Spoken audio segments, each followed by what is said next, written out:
ABP news का अनुमान आंकड़ों के हिसाब से बड़ा साफ कि सरकार जीत जाएगी। संख्या के लिहाज से सरकार को कोई दिक्कत है नहीं। एबीपी न्यूज का अनुमान यह है कि अविश्वास प्रस्ताव तो गिर जाएगा। अनुमान यह कि सरकार के खिलाफ अविश्वास प्रस्ताव गिरेगा। मोदी सरकार के पास 312 सांसद हैं और आखिरकार अविश्वास प्रस्ताव होता क्या है, आइए जरा ये आपको विस्तार से बताते हैं। दरअसल विपक्ष संसद में कहेगा कि सरकार के पास बहुमत नहीं है, यह विपक्ष की तरफ से संसद में कहा जाएगा। सरकार कहेगी कि बहुमत का संकट नहीं है, यह सरकार की तरफ से कहा जाएगा।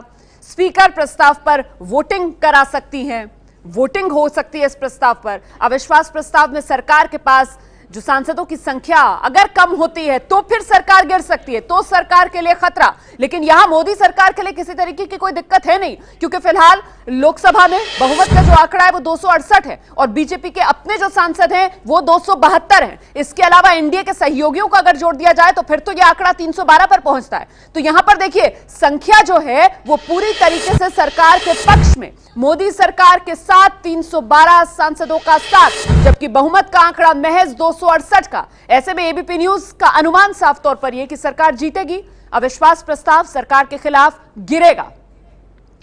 एक बार फिर से हम रुक करते हैं एबीपी न्यूज संवाददाता प्रणय उपाध्याय जो लगातार हमारे साथ बने हुए हैं। प्रणय, ऐसे में क्या माना जाए, अविश्वास प्रस्ताव दरअसल मोदी सरकार की रणनीति विपक्ष की जो एकता है उसे भांपने की?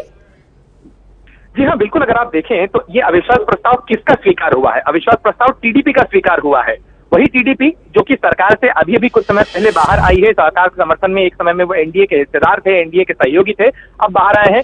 नोटिस देने वालों में कांग्रेस भी शामिल थी, लेकिन कांग्रेस का अविश्वास प्रस्ताव स्वीकार जो है वो जिस मोशन को, क्योंकि नियमावली कहती है कि जिसका जो मोशन पहले आया है, जिसे leave of the house grant की गई है, उसी के अनुरूप चर्चा होगी।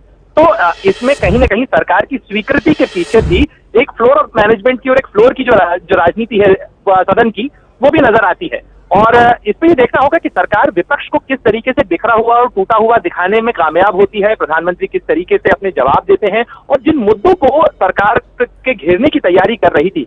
क्योंकि अविश्वास प्रस्ताव के बाद अगला अविश्वास प्रस्ताव 6 महीने तक नहीं लाया जा सकता। जो सवाल उठ रहे थे बजट सत्र के बाद से कि पिछले जो है लोकसभा उपचुनाव सरकार ने हारे, बीजेपी ने खास तौर पर हारे, एनडीए की संख्या बल कम हुआ है, सरकार के खिलाफ जो है वो जन समर्थन कम हुआ है, तो कि एक तरीके से सदन में खड़े होकर सरकार को अपना एक शक्ति प्रदर्शन करने का ये मौका मिलेगा इस अविश्वास प्रस्ताव के बहाने। और शायद यही कारण है कि सियासी तौर पर सरकार ने भी अविश्वास प्रस्ताव को न केवल स्वीकार किया बल्कि खड़े होकर संसदीय कार्य मंत्री ने कहा कि सरकार चाहती है कि इस मामले पर चर्चा हो और दूध का दूध और पानी का पानी हो। अब ये देखना होगा कि सदन के पटल के ऊपर सदन में किस तरीके से इस पर चर्चा आगे बढ़ती है, जब भी चर्चा होती है, और क्या वाकई में दूध का दूध पानी का पानी हो पाता है या सरकार घिरती नजर आती है उन सवालों में।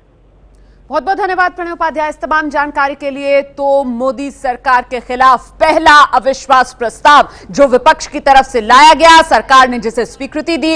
हालांकि चर्चा कब होगी इसका वक्त अभी तय नहीं हुआ है। इस बड़ी खबर पर हमारी नजर लगातार बनी हुई है और बताते चले आपको कि अविश्वास प्रस्ताव से सरकार को कोई खतरा नहीं है। संख्या सरकार के साथ, अविश्वास प्रस्ताव मोदी सरकार के खिलाफ गिरेगा, यह हमारा अनुमान है। ये है एबीपी न्यूज, आपको रखे आगे।